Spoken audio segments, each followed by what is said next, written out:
Hello all, it's David from Scorched Parts here. Today we're going to be looking at this new Scorched Parts motor mounts. Been working on these ages, it's been a bit of a labour of love. Finally they're here, so there's going to be loads of questions about them, so I thought I'd do a quick video to just show what they are, why you might want one, what's good about them. Now the reason why I've made the motor mount is that I've never really been a big fan of the original armour type motor mount. It's it's okay, kind of does the job. But I hate the adjustment method with the screws, because you guarantee, you start to get your mesh right, you tighten the screw and the mesh changes, and then you start again. It's always a bit of a fiddle. And yeah, the Philly 2 little screws that always get stuck. It's just, not a great thing. And then the other thing, because the motor's it just hangs off those top screws. So really the whole motor's just hanging on this little thin arm and kind of wobbling around on that arm. It's just something I've never particularly liked. So you can see, so this is a standard motor mount. This is mounted to one of our 5mm carbon fibre chassis, which are really stiff, so yeah, stiffer than a standard one. And you apply a bit of pressure, and hopefully you'll see that on the video, but the thing just flops around. That's with it all fully tightened down. It just flops around, and you can see it here. It just twists that insert as soon as you apply any pressure on it. The whole thing just moves around. So I've been wanting to improve on that for a long time. So what we've got here, it's all billet machine from 6082 aerospace grade aluminium. And what we've got is an eccentric adjuster, which I'll come on to in a little while. But what I'll show you now is the stiffness difference, and the motor now is just solid.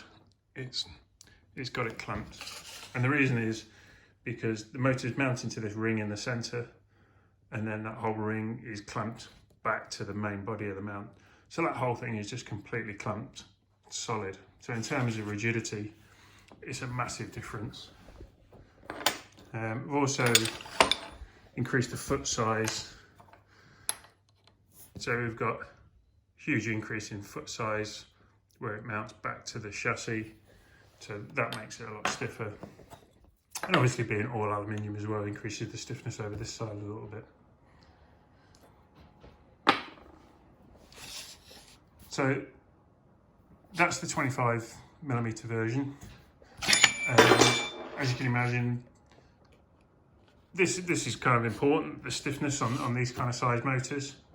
But then once you get over onto the big 5th scale motors, these little armour mounts, they're just not up to the job at all. So this is the Castle 2028. That's good. This is going into my infraction build, and you can see the 30mm version. It's really stiff. It's got that big motor.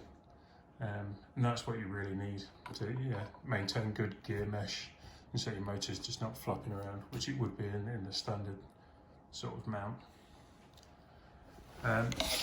Then let's get on to the other big thing, which is the adjustment. So I can just set the camera up.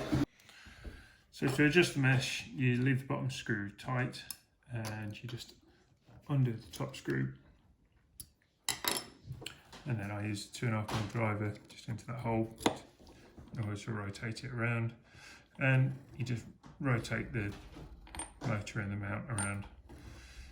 The range of adjustment you've got is really large. It's going to accommodate pretty much any gears that you're likely to want to use. It's much more than the standard mount and comparable to anything else you're likely to see. And then you've also got these vernier adjust lines. So as you rotate it round, each time a line lines up between one line lining up and the next. You've got 0.1 millimeter of adjustment between the gears, so that's really nice and precise. So just rotate that round until you get in this kind of mesh that you want. I like to give it a bit of a spin and check all the way around. It's just a tiny little bit loose. So just go a tiny little bit more. That's perfect for me. So you get it perfect like that. Lock that up and you're done.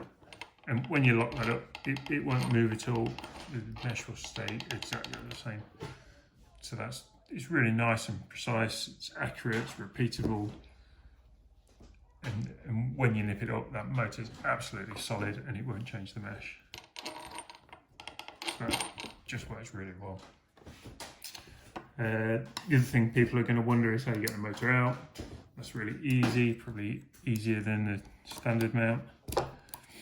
Is that you just undo both screws, the cap comes off, the motor drops out. So it's nice and easy. There's a bit of a downside in that it's not really designed for the off-roaders, and so with this type of design there's no room for the cage that fits in, so for like cranes and things like that. It's fine if you want to run without a cage, but really I designed these in mind for the road cars anyway. But yeah, that is one small downside to these. Other than that, I think they're awesome. I think they look absolutely great. So yeah, I'm really pleased with them, and yeah, look forward to seeing what you guys make of them too. Okay, enjoy. Thank you very much.